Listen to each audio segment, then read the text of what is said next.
sandal itu berasal dari Mongolia. Ya.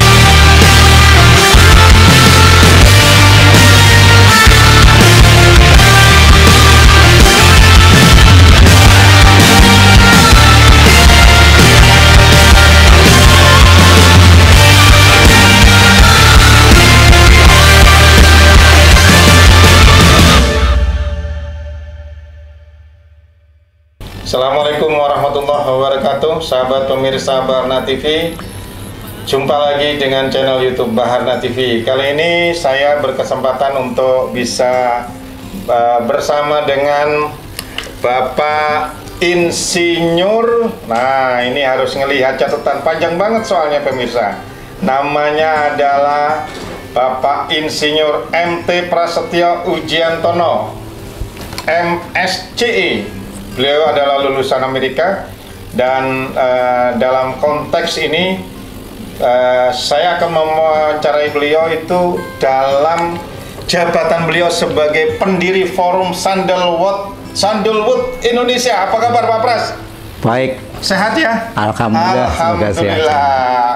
Pemirsa, sehat. saya kenal beliau ini udah lama banget. Sama-sama dulu pecinta kuda sandal ya Pak Pras ya. Betul. Saya bahkan pernah bawa satu kuda sandal untuk latihan di Tegalwaton pemirsa, dan saya kenal sama beliau karena kita sama-sama pecinta kuda sandal, dan tentunya pada kesempatan kali ini saya ingin bertanya banyak ini tentang Forum Sandalwood Indonesia.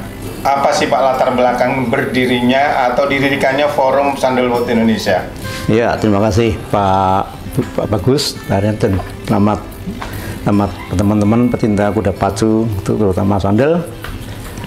Latar belakangnya itu tahun 2008 sekitar itulah. Waktu itu kami memang mulai dengan dunia pacu itu dengan kuda sandal.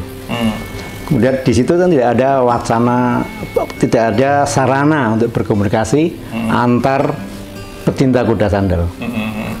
Waktu itu kan hanya SMS ya, belum ada SMS malah pakai itu perangkat sederhana.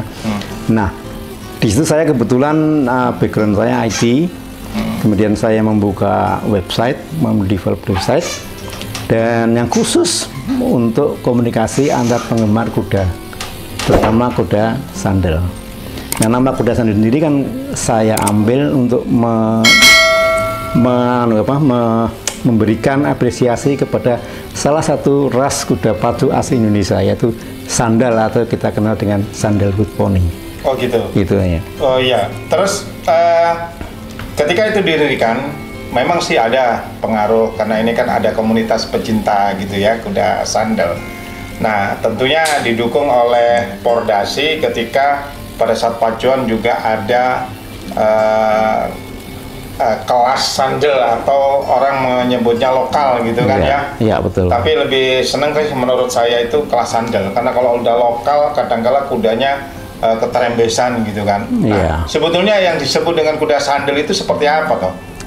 Iya, kuda sandal memang dari tahun 60-an ya menjadi kuda andalan Indonesia untuk olahraga pacuan. Nah, kalau kita tilik sejarahnya, kita lihat referensi itu, konon pada tahun 1890-an, 800-an lah ya, itu kuda sandal itu berasal dari Mongolia. Ya, kalau Anda lihat browsing di Mongolia itu mirip-mirip kuda sandal memang.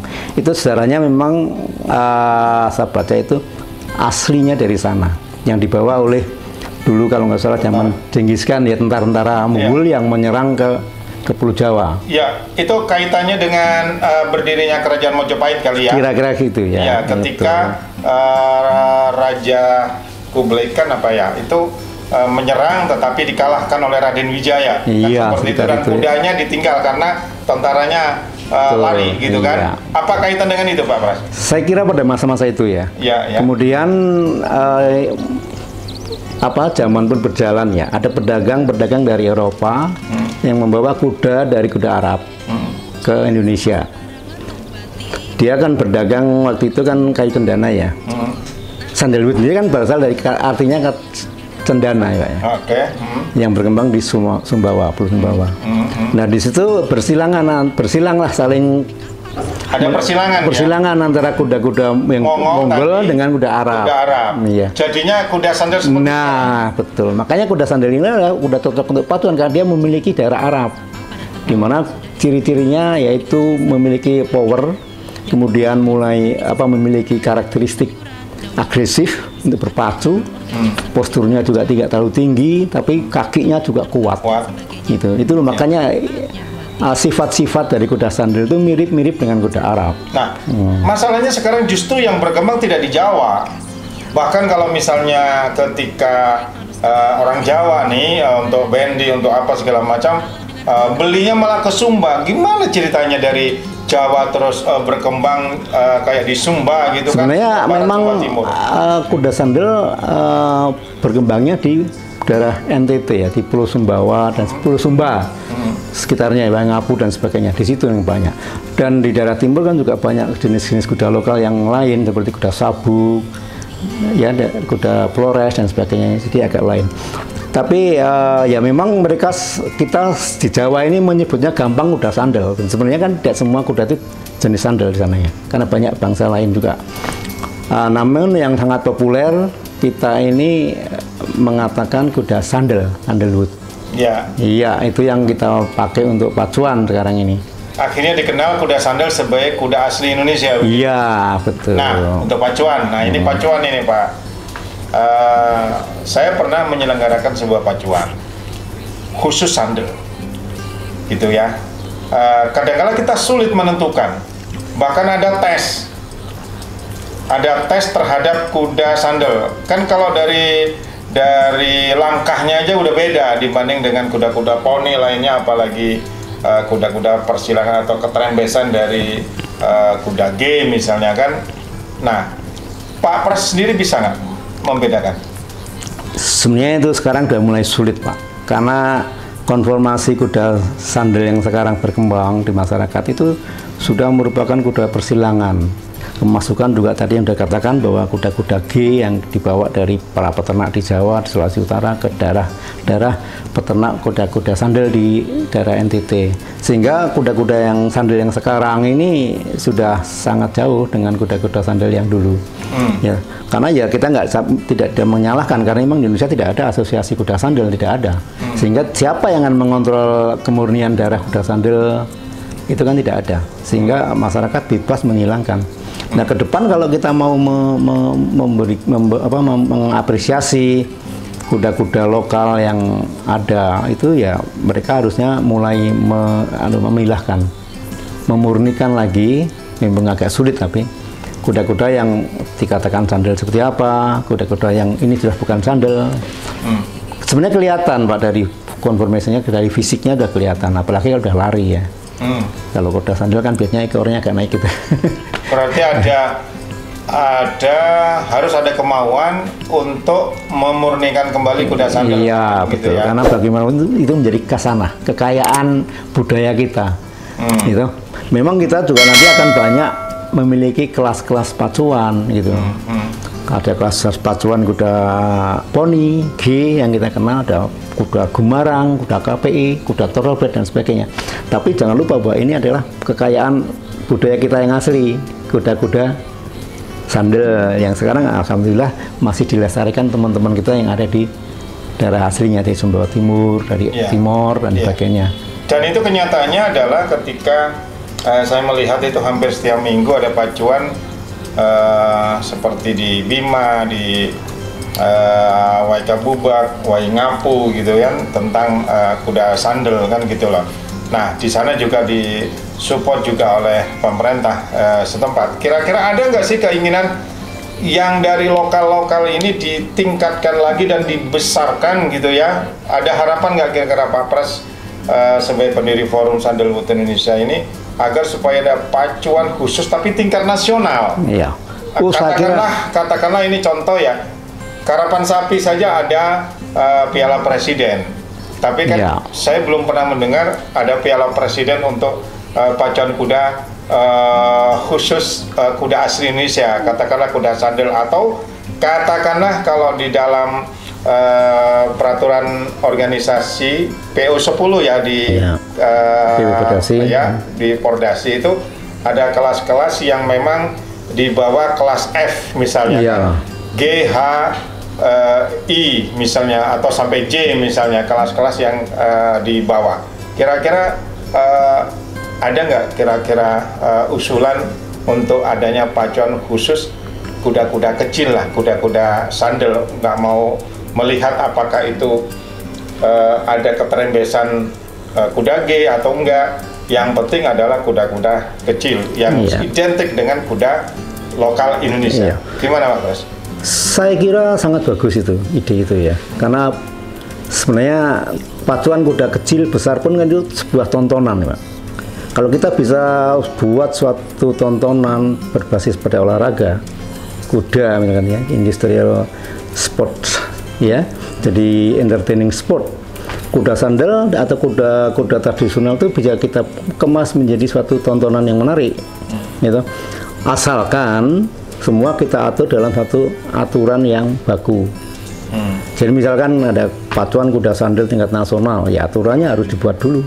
Harus pakai apa? Misalnya harus pakai helm. Ya, itu prasyarat. Saya kira meskipun itu kuda sandal, kuda lokal kecil, kalau namanya safety itu adalah prasyarat. Tidak mandang kecil atau besar, tapi harus ada prasyarat keamanan bagi para penunggang, bagi para penonton, dan bagi para kuda. Karena selama ini yang saya lihat di daerah-daerah ini safety kadang nomor 2. Yang penting happy dulu. Bahkan tidak ada alas. Betul, jadi bareback ya.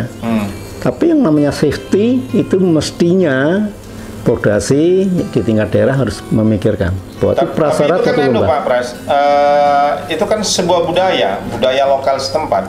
Ya, bagaimana ini menginisiasi ini? Iya, saya kira masih bisa diatur budaya dengan memprioritaskan keamanan, keselamatan, keamanan itu nomor 1.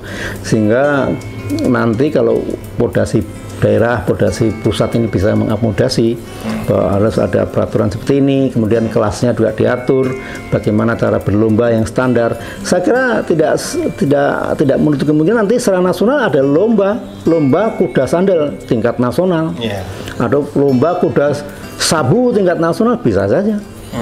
Gitu. Tapi aturannya harus kita buat dulu sehingga semua orang mengacu pada aturan yang sama gitu. Jangan ada yang putar kiri, akhirnya putar kanan. Nanti pada saat di nasional dilombakan kacau. Itu harus kita bahas dulu. Dan itu memungkinkan? Sangat memungkinkan, itu tergantung pada kita semua penggemar kuda. Iya kan? Bagaimana sahabat TV, khususnya teman-teman yang ada di Waingapu, Waikabubak, di Bima mungkin ya, atau bahkan mungkin di Gayo atau di mana di Aceh gitu ya, khusus kuda-kuda lokal. Ini adalah sebuah harapan, mudah-mudahan ini bisa terwujud senyampang bahwa Pak Prastio ini juga pengurus PT Pordasi yang saya tahu, dan ini bisa diusulkan. Harapan ke depan apa Pak Pras? Iya, harapan ke depan saya ini pacuan kuda kita hanya jangan sampai berhenti pada tradisi, tapi harus bisa menghidupi. Semua orang-orang bergelut di kuda ini harus bisa menghasilkan untuk kehidupannya, gitu. Jadi kita harus atur bahwa olahraga berkuda ini atau khususnya di dunia pacu harus bisa menjadi entertaining sport, industri. Dimana kita kalau mau mengadakan pacuan tidak usah bingung-bingung mencari dana sumbangan sana sebagainya, tapi kita bergulir bahwa ini menghasilkan buat kita semua. Itu tantangan ya, bagaimana caranya, mari kita sama-sama.